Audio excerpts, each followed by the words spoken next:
आता बघूया टॉप 9 मोठ्या राजकीय बातम्या।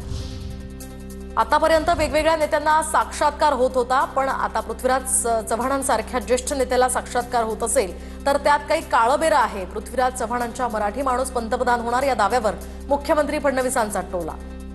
त्यांनाही असे साक्षात्कार व्हायला लागले तर मात्र निश्चितपणे मला असं वाटतं की त्याच्यामध्ये काहीतरी थोडं काळबेर आहे। त्यांचं आरोग्य उत्तम राहावं अशी आमची त्यांना शुभेच्छा आहे। तेव्हा अशा प्रकारचा विचार करून त्यांनी स्वतःला फार त्रास करून घेऊ नये। दिल्लीत काहीतरी घडतंय, काही गोष्टी जाहीरपणे बोलणं योग्य नाही, पण 2029 पर्यंत नरेंद्र मोदीच पंतप्रधान राहतील, खासदार धनंजय महाडिकांचं सूचक विधान।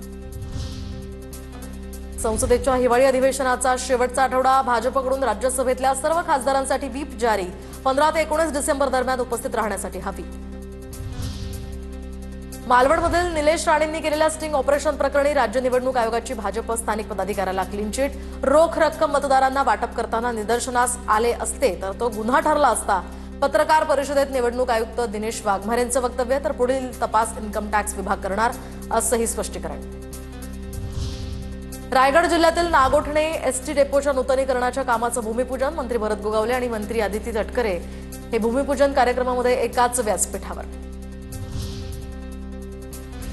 मुंबईमध्ये महालक्ष्मी रेसकोर्सवर सेंट्रल पार्क उभारणार, 300 एकरवर जागतिक दर्जाचं सेंट्रल पार्क साकारणार, उपमुख्यमंत्री एकनाथ शिंदेंची घोषणा। पुण्यातील मुंढवा जमीन गैरव्यवहार प्रकरणी दिग्विजय पाटीलची बावधन पोलिसांकडून चौकशी, दिग्विजय पाटीलवर गुन्हा दाखल। मुंढवा जमीन गैरव्यवहार प्रकरणी आरोपी रवींद्र तारूला आणखी 3 दिवसांची पोलीस कोठडी, मुळशीतील पौड न्यायालयानं 19 डिसेंबरपर्यंत कोठडी सुनावली। पुणे मुंढवा जमीन व्यवहार प्रकरणी पॉवर ऑफ अटॉर्नी देणाऱ्या शीतल तेजवानीलाही न्यायालयीन कोठडी, पिंपरी चिंचवड पोलीस तेजवानीचा ताबा मागणार।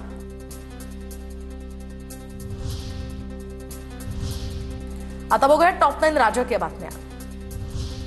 बिहारचे मुख्यमंत्री नितीश कुमारांनी मुस्लिम मुलीचा हिजाब ओढला, नवनियुक्त डॉक्टरांना नियुक्तीपत्र देताना हा प्रकार घडला।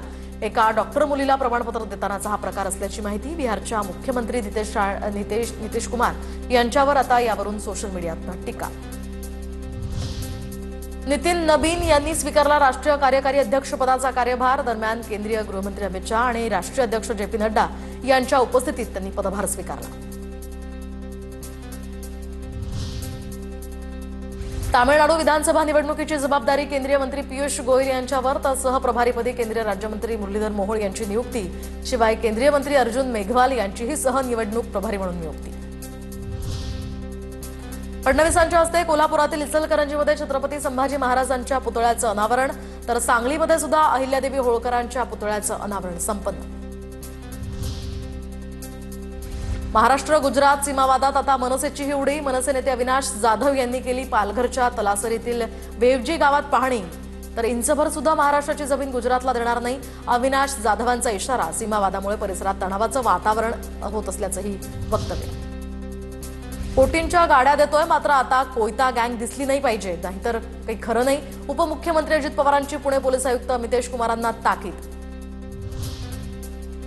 बीड कराड गँगची कारागृहातील कर्मचाऱ्याला जीवे मारण्याची धमकी, शिंदे सेनेचे जिल्हाप्रमुख स्वप्नील गलधर यांची फेसबुक पोस्ट, कैद्याकडून कोर्टाचा वेळ घालवण्यासाठी चक्कर आल्याचं नाटक, फेसबुक पोस्टमधनं हा आरोप। नाशिकात आज पहिल्या टप्प्यातल्या 1000 नवीन झाडांची लागवड, तर आपलं नाशिक हरित नाशिक या योजनेअंतर्गत झाडांची लागवड, मंत्री गिरीश महाजनांसह 13 आखाड्याचे प्रमुख या ठिकाणी उपस्थित। सोलापुरात ऊस दर जाहीर करण्यासाठी स्वाभिमानी शेतकरी संघटना आक्रमक, लोकमंगल साखर कारखाना स्वाभिमानीच्या पदाधिकाऱ्यांनी बंद पाडला, जोपर्यंत ऊसाला दर जाहीर करत नाही तोपर्यंत कारखाना सुरू करू देणार नसल्याची स्वाभिमानीची भूमिका।